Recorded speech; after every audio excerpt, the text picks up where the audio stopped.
Boa noite, irmãos. É uma alegria muito grande nós podemos comemorar o mês da Juventude Batista. É uma alegria para mim muito grande poder liderar a juventude da Primeira Igreja Batista de Manaus e ver o quanto que Deus tem feito na vida dos nossos jovens, o que Ele tem feito por meio de cada um. E para mim é uma alegria muito grande poder servir ao Senhor com essa juventude linda. Irmãos, eu gostaria que vocês abrissem as Bíblias de vocês. No Evangelho segundo Marcos, nós vamos ler no capítulo 4, dos versículos 35 ao 41. Marcos 4, dos versículos 35 ao 41.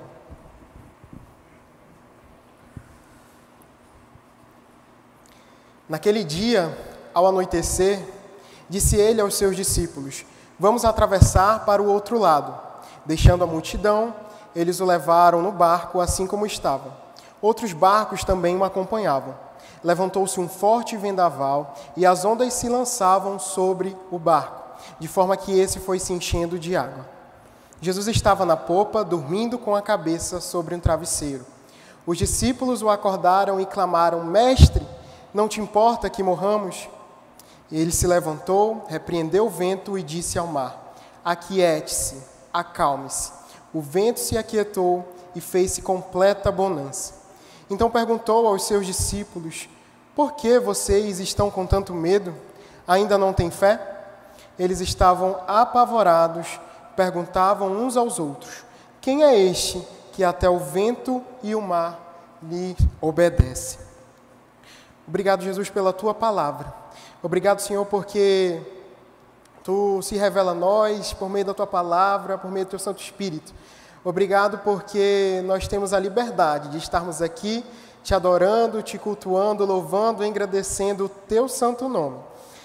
Nos conduz essa noite, que não seja eu falando, mas que seja o Teu Santo Espírito, que Tu fales conosco aquilo que nós precisamos ouvir. É isso que nós pedimos em nome de Jesus. Amém.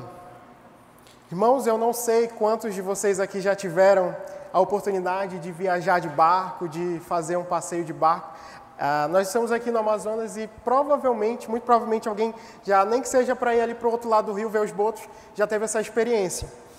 E também não sei quantos de vocês aqui já tiveram, não uma oportunidade, mas tiveram uma situação um pouco complicada com uma tempestade num barco. Quando eu era pequeno, eu e meu irmão, as nossas férias, meu pai é do Rio Grande do Norte, minha mãe é daqui do Amazonas, é de Quari, ou a gente ia para o Rio Grande do Norte ou a gente ia para Quari. Minha alegria era ir para Quari em janeiro. E numa dessas viagens, quando a gente estava indo, estava eu, meu irmão, minha mãe, o Emerson tinha seus 10 anos e eu tinha os meus 6. E foi um dos primeiros temporais que a gente pegou, depois eu acho que a gente acostuma, nem tanto.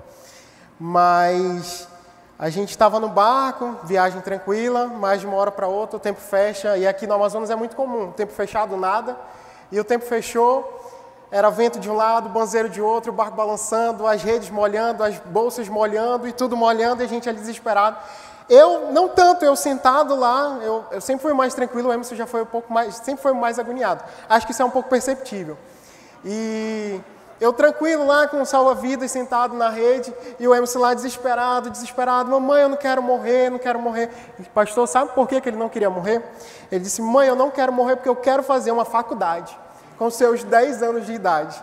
E graças a Deus ele fez e ele não morreu quando ele recebeu o diploma, né? Espero que na próxima faculdade que ele fizer, se assim o Senhor quiser, ele não o leve. Mas é muito interessante essas viagens, a gente vai pegando lembranças, né? E um amigo meu disse uma vez para mim, ele disse: Daniel, se você estiver num barco, no meio do temporal, preste atenção na tripulação. Se eles estiverem ali tranquilos, ok, é porque eles já passaram por uma situação daquelas, então vai dar tudo certo. Agora, se eles estiverem agoniados, pode começar a pedir perdão pelos seus pecados, que o barco pode afundar a qualquer momento. E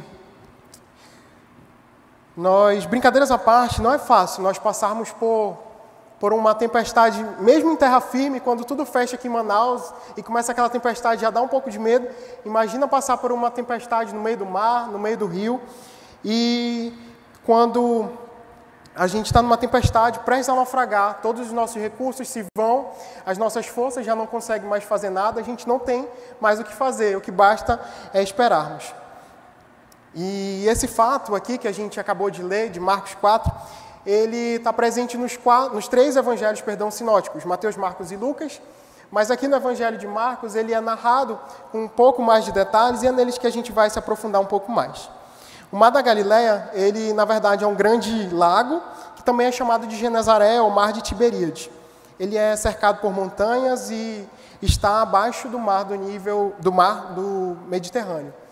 E como ele é cercado por montanhas, então tem muitos ventos ali, a diferença de pressão faz com que ocorram muitas tempestades naquele local. E os discípulos, eles sabiam que aquele mar era um mar problemático. Alguns deles, claro, eles eram profissionais da pesca e eles viviam daquilo. Eles sabiam que a situação do mar e sabiam os horários que eles, que dependendo do horário que eles passassem por ali, eles certamente poderiam encontrar uma situação de tempestade. E Jesus faz o quê? Ele resolve levar os discípulos para essa aventura. Naquele dia, ao anoitecer, disse ele aos seus discípulos: vamos atravessar para o outro lado. Deixando a multidão, eles o levaram no barco, assim como estava. Outros barcos também o acompanhavam.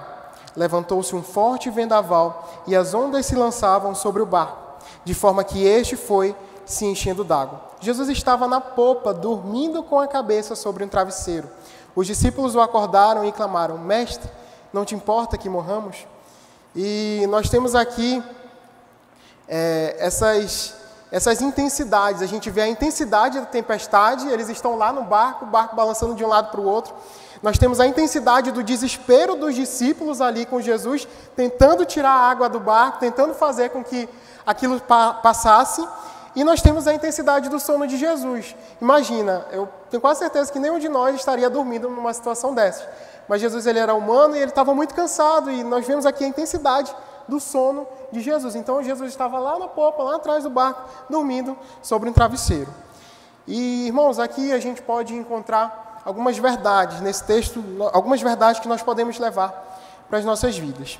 A primeira verdade que nós aprendemos com o texto é que as tempestades, elas fazem parte das nossas vidas. São coisas pelas quais nós vamos passar e Deus não vai nos poupar. Deus não vai nos deixar escapar, na verdade. Não adianta dizer que você não aceita tribulações, que você não quer tribulações, que você determine que as tribulações não aconteçam. Elas vão um dia acontecer. O próprio Jesus disse, antes do seu sofrimento: meu Pai, se for possível, afasta de mim este cálice. Contudo, não seja como eu quero, mas sim como tu queres. Mas o Pai não poupou do seu sofrimento.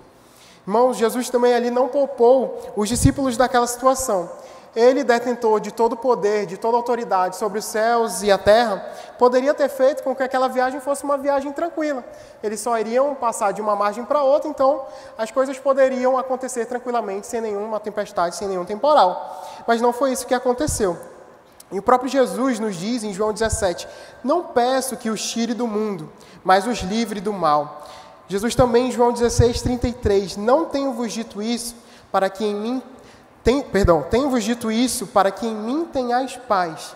No mundo tereis aflições, mas tende bom ânimo, eu venci o mundo. Nós temos a paz que excede todo o entendimento, nós temos a paz que ninguém pode explicar, e essa paz ela só é encontrada em Jesus. Nós vamos certamente passar por momentos difíceis, nós vamos certamente passar por dificuldades, mas nós temos em nossos corações aquele que venceu o mundo.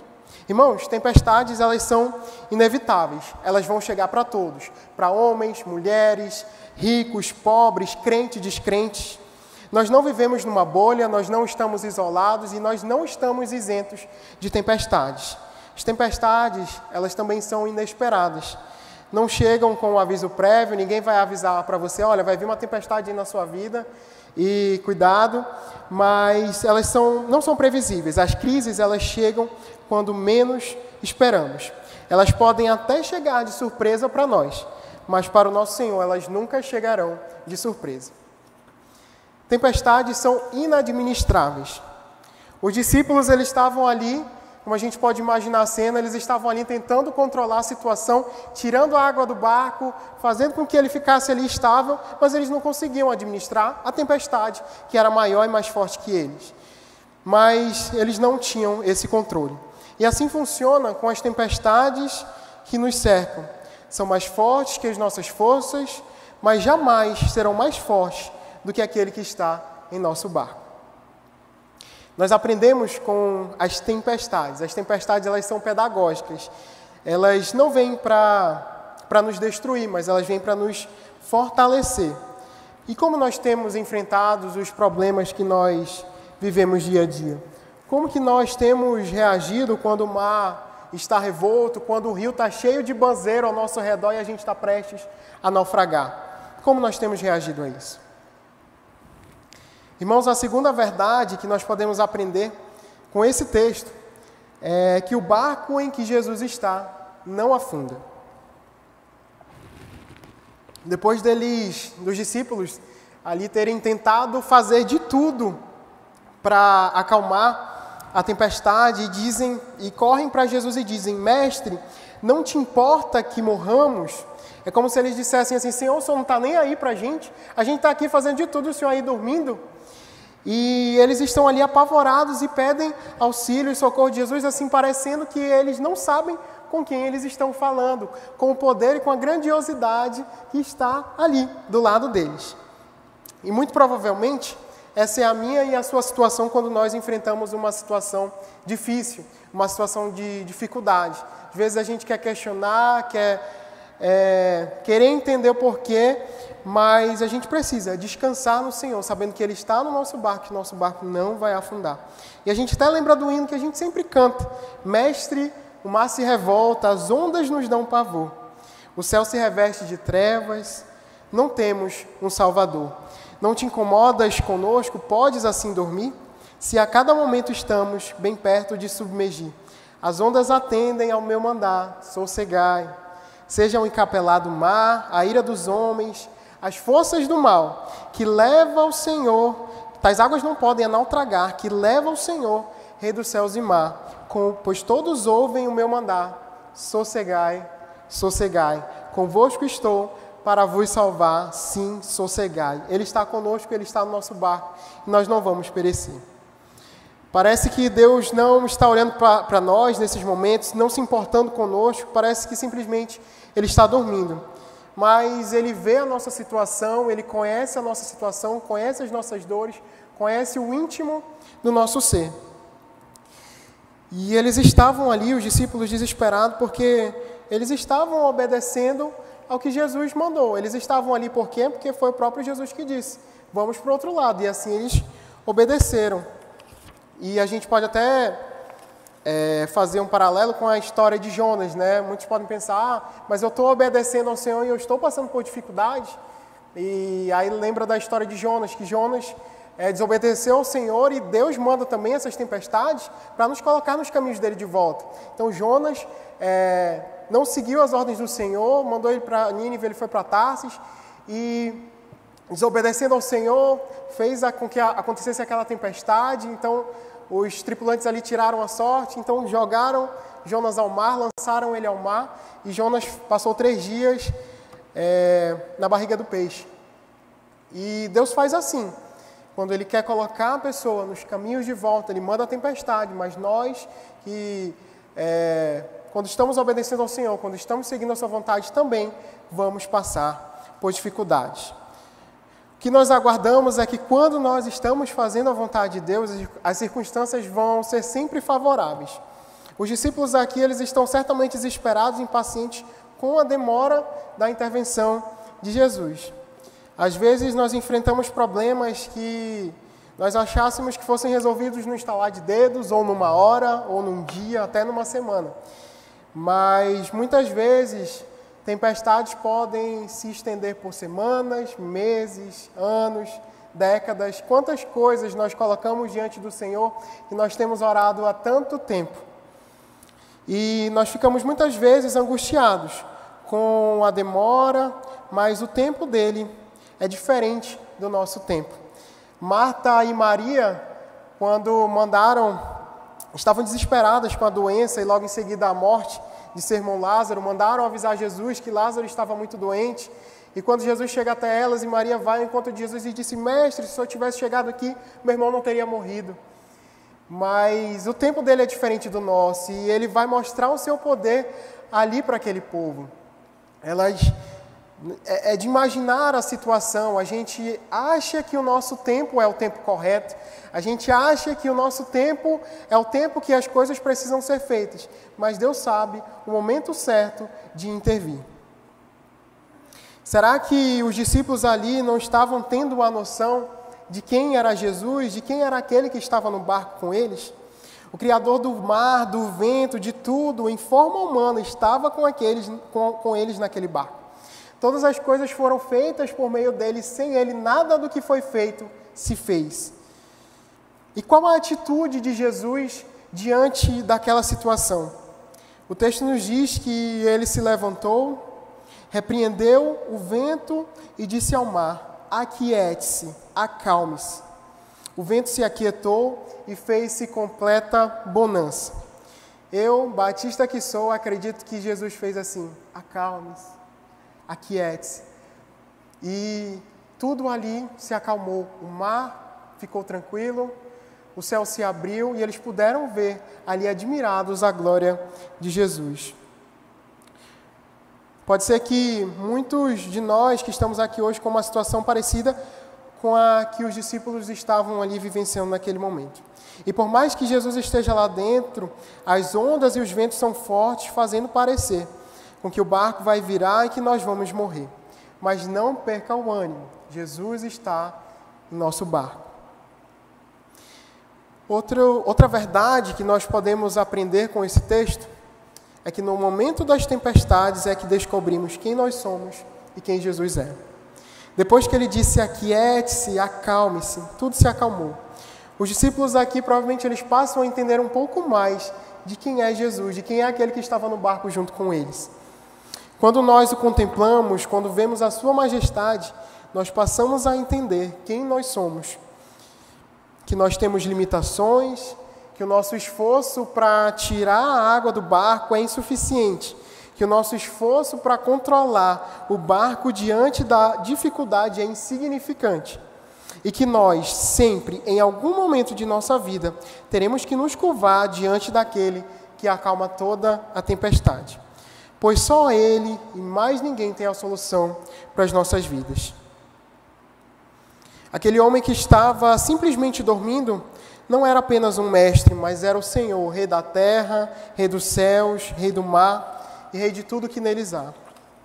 O mesmo Deus que permite que as tempestades venham, é o mesmo Deus que faz com que elas terminem. Jesus às vezes nos leva para a tormenta para nos mostrar quem Ele é e quem nós somos. Tudo que temos pode ir por água abaixo num segundo. A gente pode ter riqueza, pode ter bens, fama, beleza, mas a nossa vida é tão frágil, a nossa vida é tão pequena e nós estamos de passagem aqui. Ele não vai deixar o nosso barco afundar, mas nos levará em segurança ao destino que Ele mesmo determinou. Depois de acalmar a tempestade, Jesus pergunta aos seus discípulos: por que vocês estão com tanto medo? Ainda não têm fé? E Jesus aqui, ele sabe como agir. Em outra tempestade que acontece no mesmo mar, inclusive o pastor Rodrigo trouxe essa mensagem 2 domingos atrás, que acontece aqui no mesmo mar, Jesus ele age de uma forma diferente, porque ele sabe como agir. Ele fala primeiro: tem de bom ânimo, sou eu, não tem mais, que eles estão ali apavorados, eles estão no barco sozinhos, Jesus vem andando, então eles ficam ali apavorados, agoniados, com medo, quem é aquele? E ele diz: tem de bom ânimo, sou eu, não tem mais. E depois ele acalma a tempestade. Nesse caso, ele acalma a tempestade antes e depois fala com os discípulos. Ele sabe exatamente daquilo que nós precisamos. Ele sabe como estamos por dentro e ele intervém da maneira que ele quer. Onde está a nossa fé? Será que tem estado naquilo que eu tento fazer com minhas próprias mãos, tentando tirar a água do barco e fazer com que a tempestade pare com as minhas próprias forças? Ou será que está naquele que está em meu barco e detém todo o poder no céu e na terra? Será que o controle das nossas vidas está realmente nas mãos do Senhor?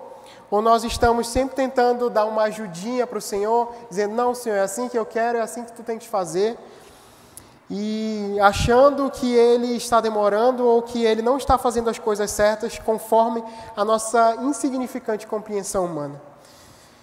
No último versículo, nós vemos que os discípulos eles estavam ali apavorados e olhando uns para os outros, começaram a se perguntar, quem é este que até o vento e o mar lhe obedecem? Para mim, essa é uma das frases mais bonitas desse texto. Quem é esse que até o vento e o mar lhe obedecem? Este é o que estava desde o princípio com o Pai. Aquele que criou todas as coisas, tudo foi feito por meio dele. Sem ele, nada do que foi feito se fez. Quem é este? Este é o prometido desde o Éden, que da semente da mulher nasceria aquele que feriria a cabeça da serpente. Esse é aquele aguardado pelo seu povo, aquele que as Escrituras apontam para Cristo. Todos os livros levam a Cristo. A palavra do Senhor aponta para Cristo. Cristo é aquele que Deus enviou no tempo certo, nascido de uma mulher e sob a lei, a fim de nos resgatar e nos adotar como seus filhos. Quem é este? Este é o Salvador, que andou por toda parte, fazendo o bem, curando os oprimidos pelo diabo, porque Deus era com ele. Este é o que deu visão aos cegos, que fez paralíticos andarem, que fez mortos ressuscitarem. Este é aquele que tomou sobre si todas as nossas enfermidades e as nossas dores levou sobre si. O castigo que nos traz a paz estava sobre ele, e pelas suas pisaduras nós fomos sarados. Quem é este? Este é o nosso Salvador que morreu na cruz pelos nossos pecados, mas que ao terceiro dia ressuscitou. Foi Ele quem destruiu, Ele quem derrotou, Ele quem matou de fato a morte. Por Ele que nós temos livre acesso ao Pai. Este é o que está sentado à direita do Pai e que em breve virá sobre as nuvens com poder e grande glória para buscar a sua igreja. E assim viveremos com Ele por toda a eternidade. Irmãos, nós possamos lembrar que as tempestades elas virão, mas aquele que está em nosso barco é o Criador de todas as coisas. Mesmo que pareça que nós vamos naufragar, mesmo que as ondas estejam agitadas, que o vento esteja agitado, tenha muita chuva, o Senhor está conosco. Lembremos que com Ele nosso barco não vai afundar. Nós possamos cantar assim como as crianças: meu barco é pequeno e grande é o mar. Jesus segura a minha mão. Ele é o meu piloto e tudo vai bem na viagem para Jerusalém. Que o controle total das nossas vidas esteja nas mãos dele. Que, de fato, nós podemos reconhecer que Ele é o Senhor de tudo e que Ele é o Senhor das nossas vidas. Aquele que desde o início foi prometido, aquele que estava junto ao Pai, está conosco em nossos corações. Queria que você abaixasse suas cabeças agora. Nossa maior alegria é saber que com Cristo nós temos a salvação, nós temos completa libertação. E somente por Ele que nós temos livre acesso ao nosso Deus. E se talvez alguém aqui ainda não desfrutou dessa alegria de ter Jesus no barco da sua vida, se você gostaria de entregar a sua vida a Jesus, você pudesse levantar uma de suas mãos e pudesse saber que não há nada melhor do que viver para Cristo. Não há nada melhor do que viver para aquele que deu a sua vida em favor de nós, que pelas suas pisaduras nós fomos sarados. O castigo que nos traz a paz que nós temos hoje, estava sobre ele. E se alguém aqui nesse momento que deseja entregar a sua vida a Jesus, pode fazer um sinal com as suas mãos. Alguém aqui nessa situação, nessa noite, que nunca teve esse privilégio de entregar sua vida a Jesus? Oremos. Obrigado, Jesus, pelo teu amor e pela tua bondade e pela tua graça. Obrigado, Senhor, porque nós confiamos no teu amor, nós confiamos em ti. Obrigado, Senhor, porque mesmo nas tempestades, mesmo nos momentos mais difíceis das nossas vidas, tu estás conosco em nosso barco, nos auxiliando, nos dando forças, nos dando a paz que excede todo entendimento. Obrigado, Senhor, pelo sacrifício do teu Filho naquela cruz, pelos nossos pecados, mesmo nós não merecendo, mesmo nós estando afastados de ti, tu nos religou por meio de teu Filho, Jesus Cristo. Senhor, que nós possamos, dia a dia, viver para o louvor da tua glória, que nós possamos, dia a dia, desfrutar da alegria, do prazer que é viver contigo. E se alguém aqui que ainda não conhece essa alegria e ainda não entregou a vida a ti, que muito em breve possa sentir o toque do Espírito Santo e entregar a vida ao Senhor Jesus, porque não existe nada que se compare a viver contigo. Perdoa, Pai, os nossos pecados, dirige as nossas vidas. É o que nós te pedimos em nome de Jesus. Amém.